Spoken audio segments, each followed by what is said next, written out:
গোপালগঞ্জ জেলার কাশিয়ানী উপজেলার ১ নং মহেশপুর ইউনিয়নের ১ নং ওয়ার্ড নড়াইল, ধানজাইল, কনকপুর এবং বিশ্বনাথপুর নিয়ে গঠিত। ধানজাইল গ্রামটির সংস্পর্শে রয়েছে ফরিদপুর জেলার আলফাডাঙ্গা উপজেলার অংশ।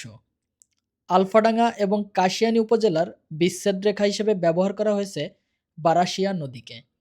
বারাশিয়া নদীর উপরে নির্মিত এই ব্রিজটি দুই জেলার দুই উপজেলাকে সংযুক্ত করেছে, যেটি ধানজাইল গ্রামের একটি অংশ।